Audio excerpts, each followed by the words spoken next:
तो भैया आज हम करने जा रहे हैं matter in our surrounding chapter. ये अपना केमिस्ट्री का पहला चैप्टर है, तो आज हम इसकी शुरुआत कर देते हैं।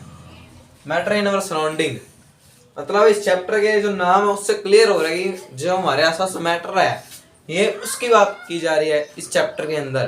तो कोई भी चीज़ है, वस्तु है, वो मैटर की बनी हुई है। अब मैटर के आगे देखिए मॉलिक्यूल के आगे जाके जाता है एटम, और एटम के आगे सब एटॉमिक पार्टिकल आ जाते हैं। और वो इस चैप्टर के अंदर हमें एक बार नहीं करने हैं। हमें मैटर के भी 3 टाइप्स पता है, एयर, वाटर एंड क्या, सॉलिड।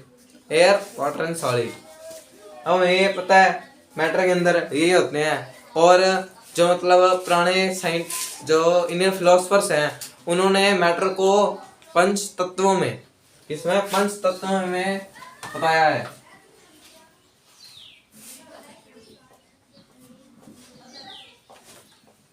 पंच तत्व, ये भैया हिंदी का वर्ड है जो हमने इंग्लिश के अंदर लिखा है, और इंग्लिश में भी ऐसे लिखा है पंच तत्व। अब पंच तत्व का मतलब क्या है? पंच का मतलब होता है 5 ने, ये वो मारने वाला पंच नहीं है, मुक्का, वो पंच नहीं है। पंच का मतलब 5। अब वो 5 चीजें कौन सी है हम बता देते हैं। हवा यानी एयर, पानी वाटर, अर्थ स्काई, और एक और चीज है, वो आप हमें बताओगे, हम आपको नहीं बताएंगे। एक बार आप हमें बताना कमेंट के अंदर, और उसका एक बार हम आपको 10 सेकंड देते हैं वो बताने के लिए। आप हमें कमेंट के अंदर बताइए। 10 9 8 7 6 5 4 3 2 1। अगर आपने लिखा फायर तो आपका जवाब बिल्कुल सही है, फायर। ये 5 तत्व हैं, वो किसने बताए? इंडियन फिलोसफर्स ने। पर जो हमारे भी मॉडर्न साइंटिस्ट हैं उन्होंने इसको जो 2 तरह के अंदर बताया है, फिजिकल स्टेट और केमिकल स्टेट के अंदर। यानी उसके फिजिकल नेचर के ऊपर और केमिकल नेचर के अंदर हमें ये बात बताई गई है। और मतलब इसके अंदर पहले ये माना जाता है, कई बुक्स में लिखा हुआ है कि पहले 2 स्कूल थे, उन 2 स्कूलों ने माना कि जो हमारा मैटर है वो एक लकड़ी के टुकड़े की तरह है, मतलब उसके अंदर आगे कोई पार्टिकल नहीं, वैसे ही होता है। और दूसरे स्कूल ने माना कि वो रेत की तरह बना हुआ है, मिट्टी की तरह बना हुआ है, तो छोटे छोटे अणु है। पर जब ये एक्सपेरिमेंट किया गया तो इसके अंदर पता लगा कि जो दूसरा स्कूल था वो सही है। अब उसके आगे आ जाता है कि ये जो पार्टिकल्स हैं वो कितने स्मॉल होते हैं, और ये जो पार्टिकल्स हैं ये बहुत ज़्यादा स्मॉल होते हैं, इतने स्मॉल होते हैं कि हम इन्हें नेक्ड आई से नहीं देख सकते। और इन पार्टिकल्स को हम क्या कहते हैं भैया? एटम्स कहते हैं। अब इसके आगे क्या आ जाता है? अब इसके आगे अपना आता है कि ये जो है मतलब पार्टिकल्स हमें पता कैसे चलेगा कितने स्मॉल हैं। तो इसके लिए हमने एक एक्टिविटी करनी है। उसके अंदर हमने पहले एक बिक्कर लेना है, एक बिक्कर, मान लो बिक्कर है, इसके अंदर हमने 100 ml वाटर ले लिया। क्या ले लिया? 100 ml वाटर। और इसके अंदर हम डाल देते हैं डेटॉल। क्या डाल देते हैं? डेटॉल डाल दी, मानो ने 1 इंच में डेटॉल डाल दी। अब वो इसके अंदर आ गई, इसमें मिक्स होगी। अब डेटॉल डालने के बाद हमें उसकी खुशबू आती रहेगी। तो इसके अंदर से आपने 10 ml पानी लेना है और एक 90 ml का जो पानी का और बिक्कर है उसके अंदर डाल देना है, और 10 ml का वाटर डाल देना है यहाँ पे। तो इसके अंदर आप देखोगे इसके अंदर भी हमें खुशबू आएगी, इसके आगे जाओगे उसमें भी खुशबू आएगी, पर ये आगे जाते जाते बहुत धीरे हो जाएगा। पर इस एक्टिविटी से हमें पता चलेगा कि वो कितना स्मॉल होते हैं कि हम मतलब बहुत बार करने के बाद वो बिल्कुल पानी भी क्लियर हमें नहीं दिख पाएगा। तो इसके लिए हमें बहुत बार ये एक्सपेरिमेंट करना पड़ेगा। एक बार हम इतना रेस कर देते हैं।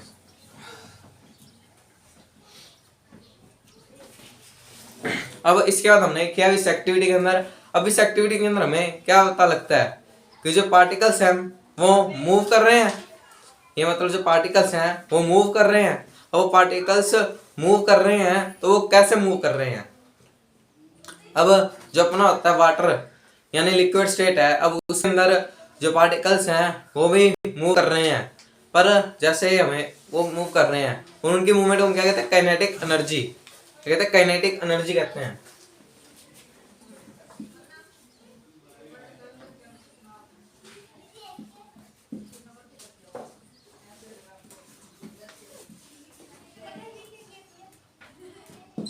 क्या कहते हैं, काइनेटिक एनर्जी कहते हैं। और वो इसके आगे जाके मतलब 3 स्टेट होती है। एक सबसे पहली होती है अपनी सॉलिड, और सॉलिड के अंदर हमें पता है कि जो पार्टिकल्स होते हैं वो बहुत साथ साथ जुड़े होते हैं, जिसके कारण उनकी मूवमेंट बहुत कम होती है, तो उसके अंदर काइनेटिक एनर्जी क्या होगी, कम होगी।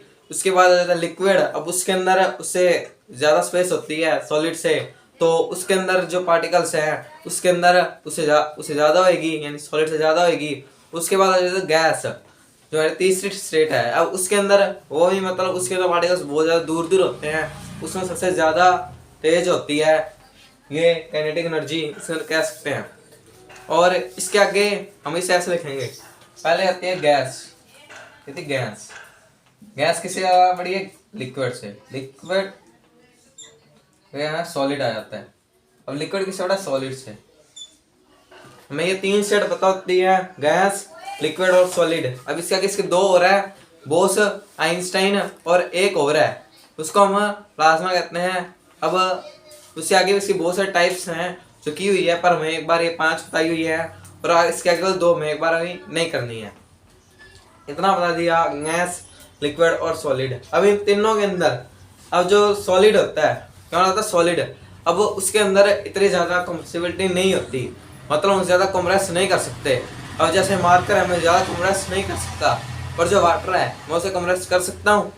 और उससे जो गैस होती है, अब मैं तो उसे कंप्रेस बहुत आसानी से कर सकता हूँ। तो ये होती है कंप्रेसिबिलिटी कम होती है। अब जो पार्टिकल्स होते हैं इसके इसके सॉलिड के, वो बहुत ज़्यादा नज़दीक होते हैं, और लिक्विड के दूर होते हैं, और गैस के बहुत ज़्यादा दूर होते हैं। और हमें पता है सॉलिड की एक डेफिनेट शेप होती है। अब जैसे ये मार्कर है, अब इसकी शेप क्या है, सिलेंडर है, और वाटर की कोई डेफिनेट शेप है नहीं है।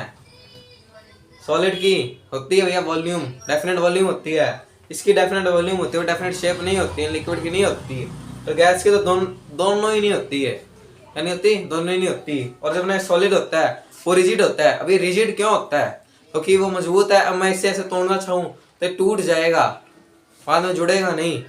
और उसके बाद लिक्विड, अब लिक्विड क्या होता है, फ्लूइड होता है, हम उसे चाहकर भी नहीं तोड़ सकते। तो गैस होते हैं, हम तोड़ ही नहीं सकते बिल्कुल भी। ये 3 टाइप्स हो जाती हैं इसके आगे जाके। और अब इसके आगे आता है अपना डिफ्यूजन। डिफ्यूजन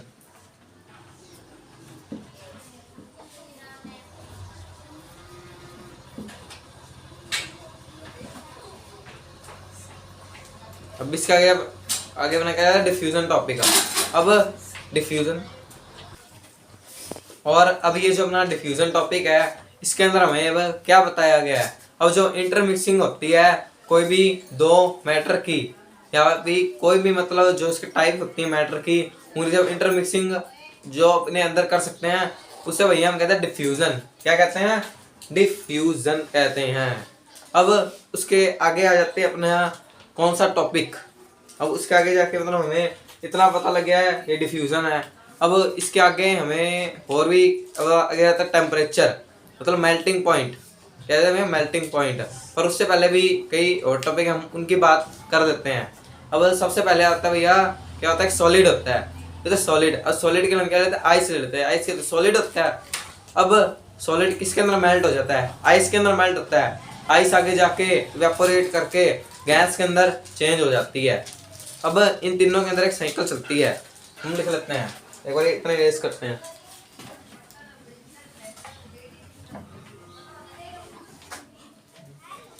ये मान लो ये एक सॉलिड है, ये सॉलिड, ये लिक्विड, और ये गैस।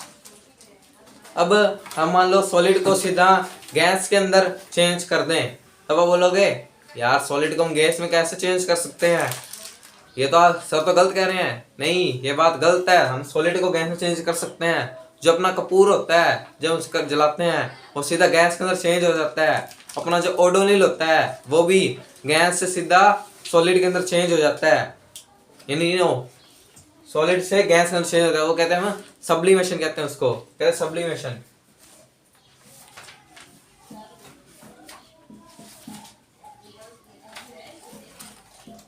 अब गैस से लिक्विड के अंदर हम इसको क्या कहेंगे आगे जाके, कंडेंसेशन। क्या कहते हैं, कंडेंसेशन।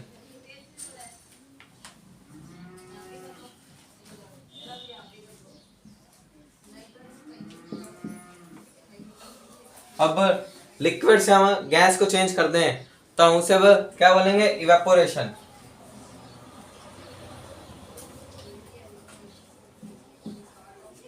इवेपोरेशन बोलेंगे। अब इसके आगे आ जाता है सॉलिड से लिक्विड, अब उसे हम क्या बोलेंगे भैया, मेल्टिंग। क्या बोलेंगे, मेल्टिंग।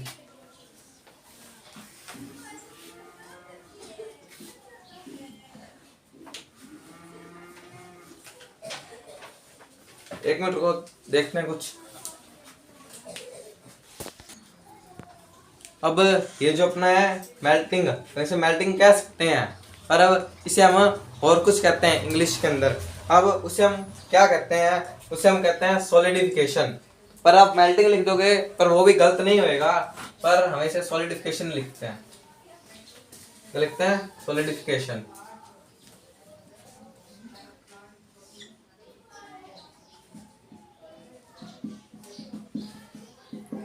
इसे हम कहते हैं सॉलिडिफिकेशन। और जो सॉलिड से लिक्विड के अंदर चेंज होते हैं उसे हम कहते हैं फ्यूजन। क्या कहते हैं, फ्यूजन। हम उसे कह देते हैं भैया फ्यूजन, सब्लिमेशन हो गया। अब गैस से जो अपने क्या होती है गैस, और गैस से सॉलिड के अंदर हम कहते हैं डिपोजिशन। क्या कहते हैं, डिपोजिशन।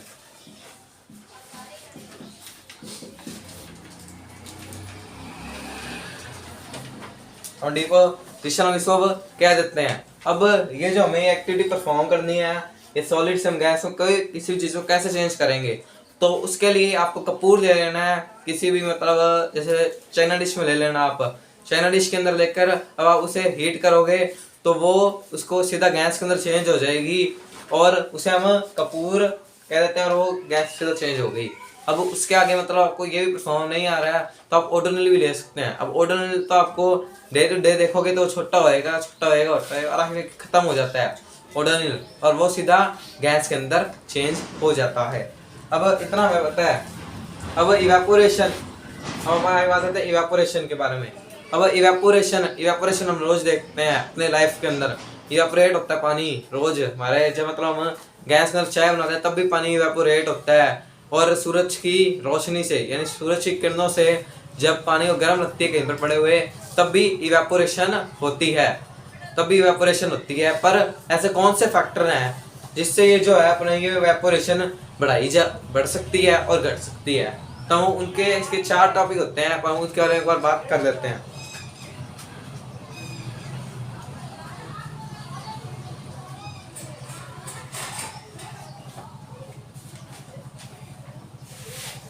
अब जो इसके सबसे पहला टाइप है, अब वो तो आ गई है भैया सरफेस एरिया के बाद में, कहते हैं सरफेस एरिया।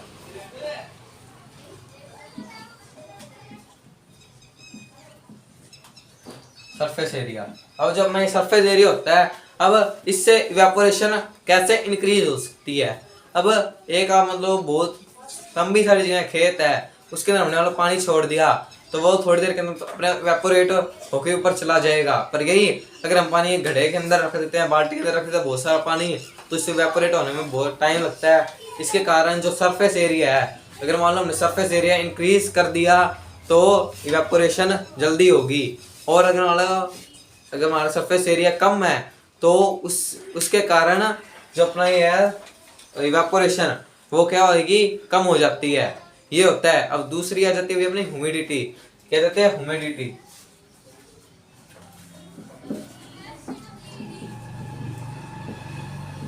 अब आप सबसे पहले पूछोगे भैया ह्यूमिडिटी होती क्या है। अब ह्यूमिडिटी वो होती है कि जो वाटर मॉलिक्यूल्स होते हैं हवा के अंदर पैदा हो जाते हैं, हवा के अंदर क्या होते हैं, मौजूद होते हैं। अब उनके मौजूद होने के कारण जो अपनी इवेपोरेशन है वो कम हो जाती है। क्यों? क्योंकि मतलब गर्मी के कारण पहले वो जो वाटर मॉलिक्यूल्स हैं वो पहले होंगे, क्या होंगे, मतलब पहले उनकी इवेपोरेशन होगी, फिर जो अपना पानी उसकी इवेपोरेशन होगी। तो इसके कारण ह्यूमिडिटी के कारण अपना जो है ये कम हो जाता है। और अब उसके आगे आ जाते हैं, मतलब हवा तेज है, मतलब हवा तेज है तो भी भैया हो जाती है इवेपोरेशन, ज्यादा हो सकती है। हवा के कारण भी इवेपोरेशन जल्दी हो जाती है। अब हमें क्यों ऐसा ये बताया जाता है आगे कि जो है हमें कॉटन क्लॉथ ही पहनने चाहिए गर्मियों के अंदर।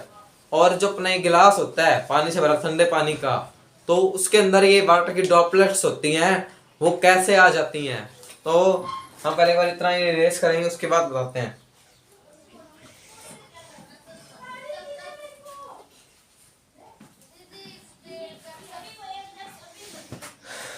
अब हम किसके बारे में बात करने जा रहे थे कि जो अपना ये होते हैं कॉटन क्लोथ्स पहनने से ये जो है हमें कॉटन क्लोथ्स क्यों कहा जाता है। अब जैसे हमें पता है हमारे जो स्वेट ग्लैंड होते हैं वो उन्होंने हमें बोला उनके कारण हमें गर्मी आती है, जिसके कारण क्या आता है भैया, हमें पसीना आता है। उनके कारण हमें क्या जाता है, पसीना आ जाता है। और पसीना आता है और हमें पता है जो कॉटन है वो एब्जॉर्ब कर लेती है इसको, हमारे स्वेट को, यानी लिक्विड को वो इंक्रीज कर देती है। अब मतलब लिक्विड को इंक्रीज कर देती है तो इवेपोरेशन से, अब इवेपोरेशन के प्रोसेस से ये जो है जो अपना है पसीना वो मतलब हवा के अंदर चला जाता है। उसके कारण जो हमें कॉटन क्लॉथ बताए जाते हैं कि हमें वो पहनने हैं। अब उसके बाद अपना आ जाता है कि ये जो गिलास होता है ठंडे पानी से भरा, उससे वाटर ड्रॉपलेट्स क्यों आ जाते हैं। अब हमने अभी पढ़ा है कि जो हमारा होते हैं वाटर मॉलिक्यूल्स प्रेजेंट होते हैं एयर के अंदर, प्रेजेंट होते हैं, यानी गैस के अंदर प्रेजेंट होते हैं। अब वो एयर के अंदर प्रेजेंट होते हैं और जब मतलब वो जो हमारा गिलास है अब उसके ऊपर आके वो टकराते हैं तो हमारे वाटर ड्रॉपलेट्स बन जाते हैं। अब ये कौन सा है, सॉलिडिफिकेशन हो जाता है इसके कारण। ये देखो ये वाला गिलास है, इसमें मैं ठंडा पानी डाल दिया, वाह आ गया ठंडा पानी। अब यहाँ पे हवा में गैस मौजूद है, अब वो इसके पास आ गई, टकराती है, कहते टकराती है। अब जैसे एयर एग्जर्ट प्रेशर करती है उससे के वो टकरा जाती है। अब इसे टकराती है तो जिसके कारण यहाँ पे वाटर ड्रॉपलेट्स बन जाते हैं। क्या बन जाते हैं, वाटर ड्रॉपलेट्स बन जाते हैं। अब ये तो इतना हो गया। अब इसके मतलब इससे पहले होते हैं मेल्टिंग पॉइंट, उसके बारे में बात नहीं की है, हम उसके बारे में बात कर लेते हैं।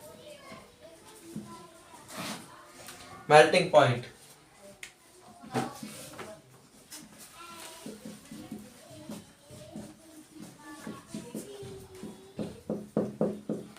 ये मेल्टिंग पॉइंट, ये तो भैया इसके नाम से क्लियर हो रहा है मेल्टिंग पॉइंट। अभी भैया पूछे मेल्टिंग पॉइंट होता क्या है, पर मेरे नाम से क्लियर हो रहा है, मतलब कौन से पॉइंट पे या कौन से डिग्री पर ये जो है अपना मेल्टिंग पॉइंट होएगा।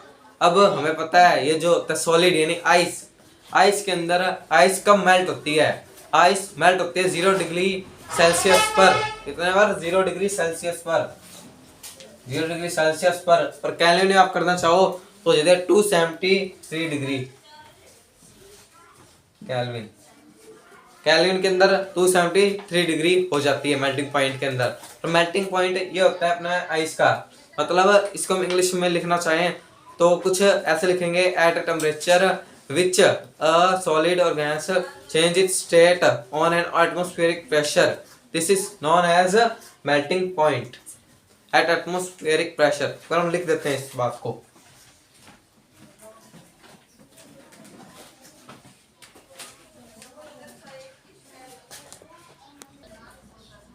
The minimum temperature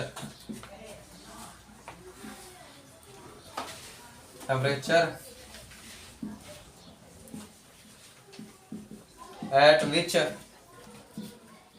solid change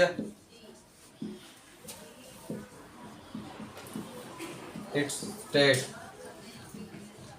at atmospheric pressure।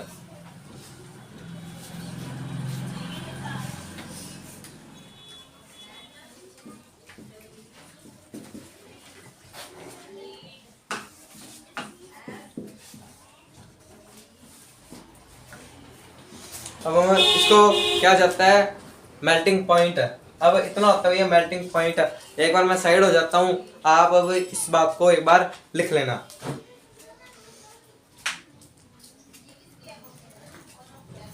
अब इसके बाद अपना जो टॉपिक आ जाता है वो आ जाता है फ्यूजन। अब फ्यूजन क्या होता है वो भी लिख देते हैं।